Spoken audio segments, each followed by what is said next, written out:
All right, this is the Alchemy Lab. I'm currently running a custom alt firmware. This is my wavefolder firmware, which also features feedback, distortion, and filtering. Yeah, let's go through a sound design showing what we can do with this thing. Unpatch everything and let's start fresh. So, for starters, what are we working with? Let's reset everything.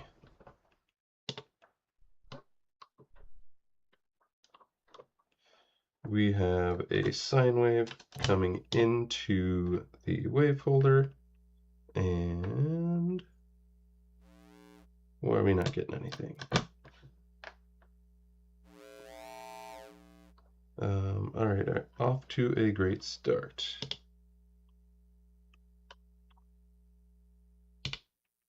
There we go. That looks more like what we wanted. Let's turn off distortion. Okay, cool. So, from the default state, we've got a sine wave coming in. We've got one sine wave coming into the top input, or we'll say left channel input, and this middle button will act as a stereo link. So if you've got stereo headphones, you can hear with the stereo link turned off, we've just got one single channel. When it's engaged, it copies that into the second channel, which gives us independent control over each channel. Let's get this going again. Much better. Actually, we do want to use channel 4. Let's take a square wave out of channel 4. We're going to use this for tracking because as we start to fold, it's going to be more challenging for this guy to track. Okay, cool. So, as we mentioned, we've got a stereo wave folder. We can see as we add folds, oh yeah, adds lots of folds back into itself, and it adds a lot of the harmonics to that sine wave. Wave folder 2, since we're not stereo linked, nothing's happening to that blue trace.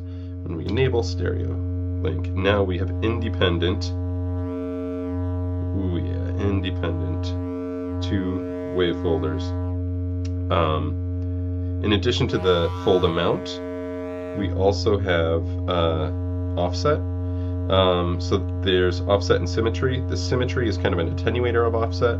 So right now it's like bipolar, but it doesn't do anything because we haven't added any symmetry. So now here we can see we can kind of push that wave all the way to the bottom, and then it folds over again, or all the way to the top. And it's just another way of sound design. Cool. Okay, so those are kind of the basics on what we can do with the wave folder.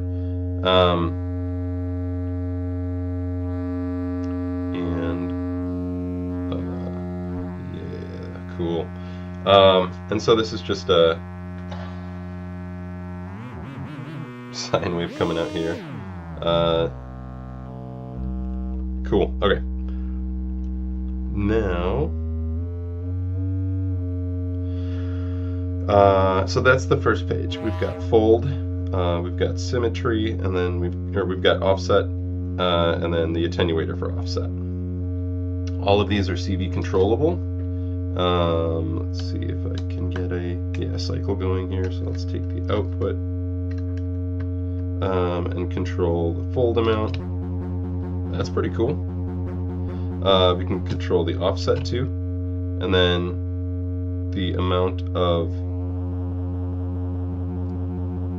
symmetry, or the attenuator of offset, can help us control how much that CV input's going to give us. Let's turn that off for now. Okay, cool. That is page 1 of the wave folder. Page 2 is where things get interesting. Let's add a little bit of fold and keep the symmetry and offset alone. Page 2. What we have here is feedback delay, anywhere from 0 to I think 20 milliseconds of delay for the feedback, that single delay line fed back into the main audio input to create that feedback. We've got cutoff and resonance. So full resonance. It doesn't quite self-oscillate, but yeah, you can really see those harmonics added from the resonance. We've got the button down here controls the 3 different types of filters. We have low pass filter, we have band pass filter, and then lastly we have high pass filter. Cool. With feedback, it adds some of that audio signal back into itself, and similar to how resonance creates that that harsh harmonics, feedback can get really gnarly really quickly. So this is a very sensitive knob for sound design. The delay kind of gives a little bit of delay as to where that feedback gets added, and you could do some really cool sound design playing with delay and feedback.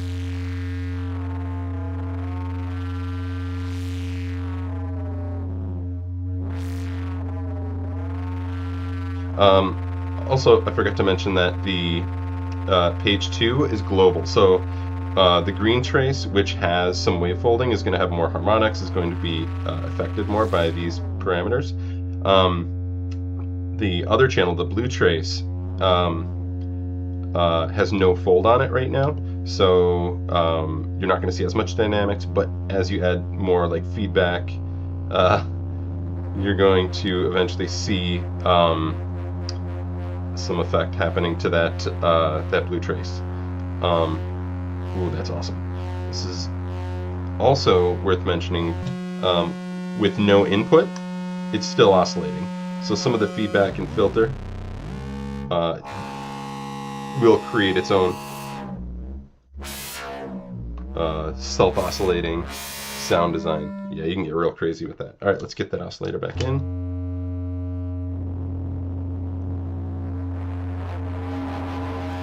Yeah, there's some real sweet spots with that feedback.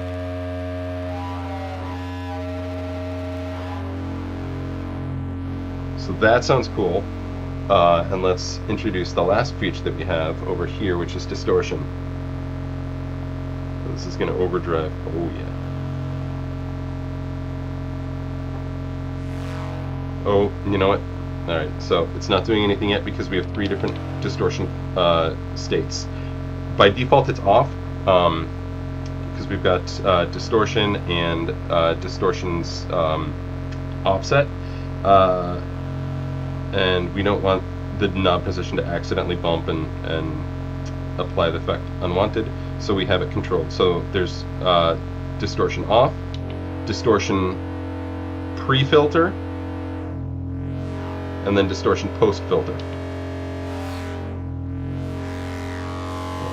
Give it some distortion. This is where we can get into some really cool sound design territory. And so you can see, as I get like some really harsh tones, as we play with the symmetry of the distortion, you can see pushing it up and down, and that changes the color.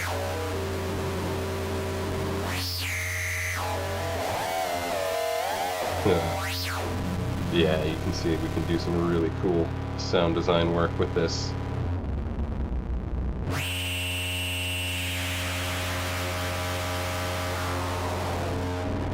Cool.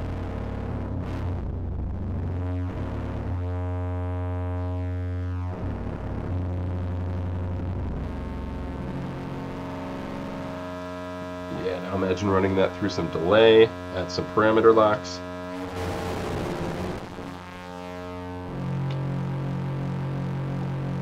Did that work? No, it didn't record. There we go. Yeah, now we got the green light. You can see it's automatically adjusting that filter based on my subtle knob movements. So you can see we can get some really interesting sound design work here.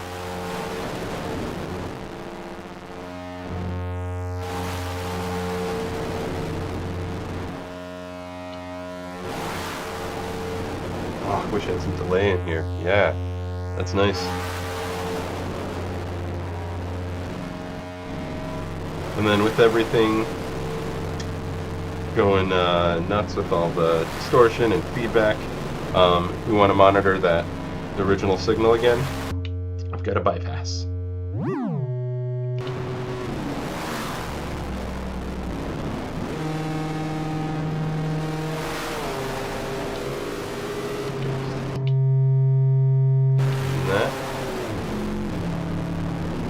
And that is my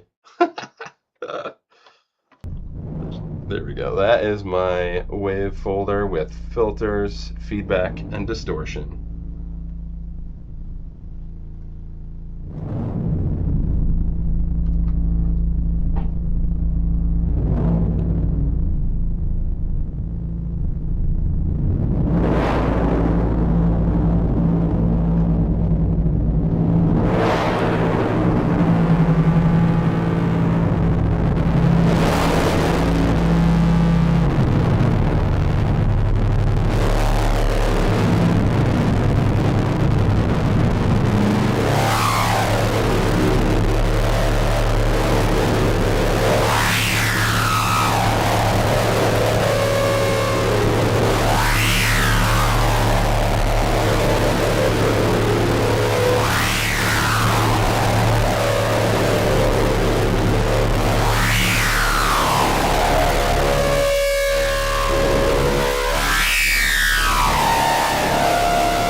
Cheers.